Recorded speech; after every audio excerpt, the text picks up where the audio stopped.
Okay, today we're going to go ahead and factor trinomials. First of all, we have x squared plus 6x plus 9. It's a trinomial because it's made up of three parts, 1, 2, and 3. Let's identify the parts before we proceed. This is the leading coefficient. This is the second leading coefficient. And then we have, last but not least, our constant. When the leading coefficient is a 1, particularly this number here, which obviously it wasn't written before, but we know that x squared is the same thing as 1x squared. So when the leading coefficient is 1, the only thing we have to concentrate on is our constant. Our constant being 9, what we're going to do then is find all multiples that gives us 9, all factors that gives us 9. Well, factors of 9 would be 3 times 3 as well as 9 times 1. There are no other factors available. What we're going to do next is we're going to choose one of these pairs so that obviously when they're multiplied, it gives us the constant. But when we add them or subtract them, it gives us the middle coefficient. Well, that being the case, we will choose 3 and 3. When we multiply 3 times 3, it gives us 9, which is our constant.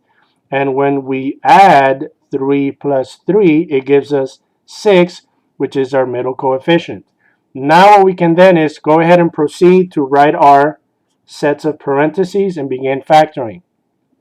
We know that the constant 9, we ended up finding the pairs of 3 and 3. We multiplied them to get 9. We added them to get 6. Well, we know we're going to go ahead and factor that 3 and 3. The x squared is real simple. All we simply have to do is factor it out as x and x. Now, here's the tricky part.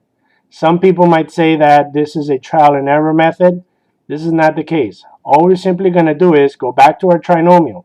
In our trinomial, we have two signs. We have this sign here, which is a plus, and this sign here, which is a plus. Now, these signs tells us something.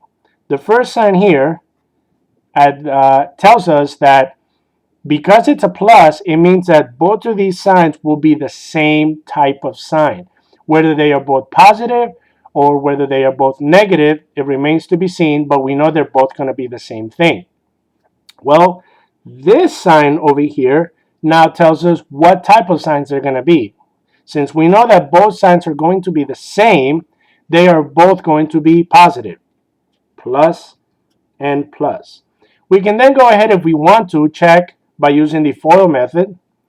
FOIL method, F-O-I-L, first, outer, inner, and last. First term here multiplied by the first term here gives us our x squared.